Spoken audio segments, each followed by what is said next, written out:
So you were the first driver to win in midgets and sprint cars here at the Indianapolis Motor Speedway on the dirt track. That's pretty cool, right? Yeah, it is cool. Yeah.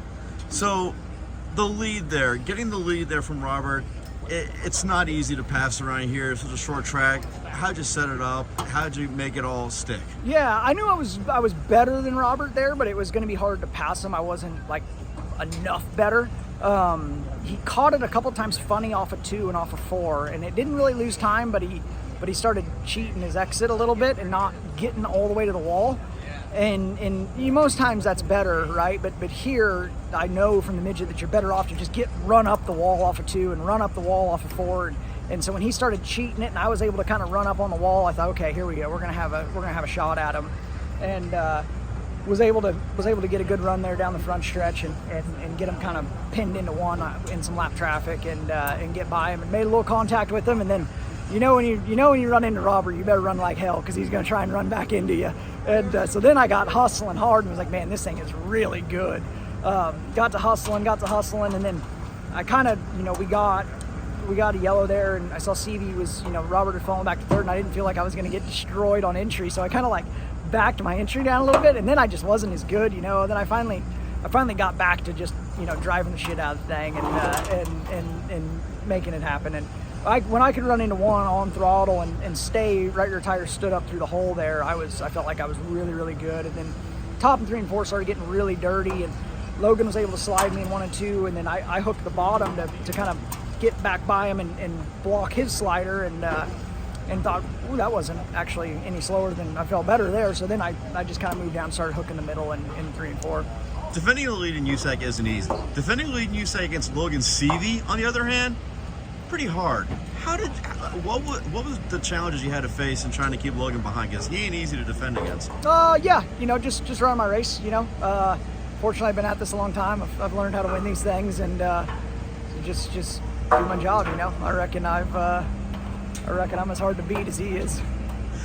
Going here in the midget, how much of the midget experience helped you? I know you mentioned the running on 2 quite and 4, but how much did that help you actually have a bit of a leg up over everybody else? Yeah, I think against the guys that haven't run the midget here, for sure.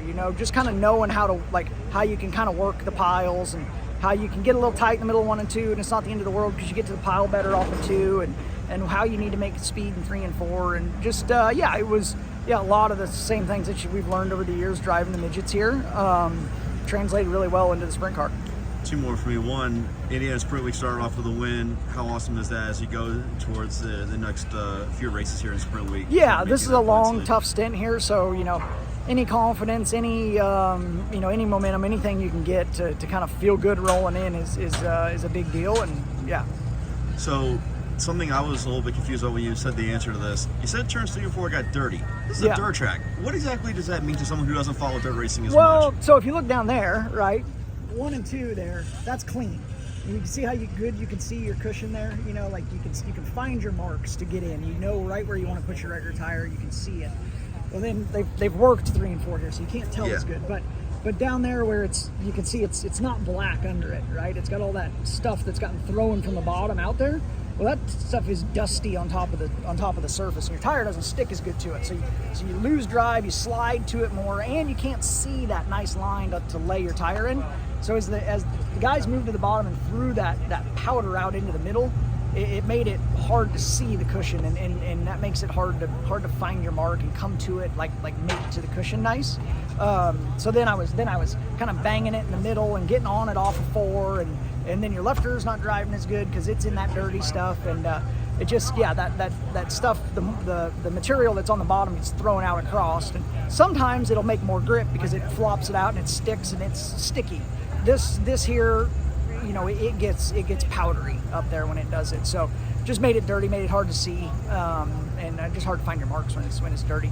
I lied. 1 more. How much more awesome would it be? You kissed the bricks twice here. How much more awesome would it be to get another race and kiss the bricks out there on pavement? Oh yeah, that'd be. Whether it's Memorial Day weekend or in August or July.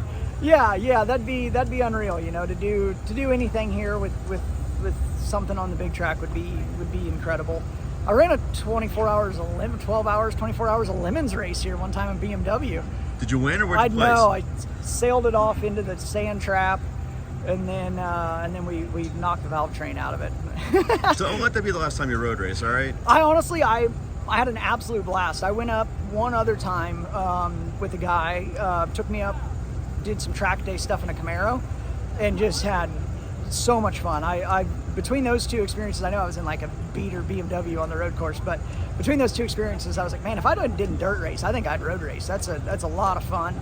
But yeah, dreaming about the big tracks, I dreamed about it when I was a kid, and come here and made my coin in the museum, and kept it, for years and years, and dreamt that, one day I'd race it. One day I'd race at Indianapolis Motor Speedway, and it's maybe not exactly what I dreamt it was when I was 7-8 years old, but it's pretty darn good. Hey, so I got IMSA in the 8-hour race later on. Congratulations Thank you. again. Hey race fans, I'm Anthony Damcott with Frontstretch.com. If you enjoyed that Grassroots video, be sure to subscribe to Frontstretch Grassroots for more from ARCA, Cars Tour, and other homegrown racing series. And be sure to visit Frontstretch.com for all the latest great racing content.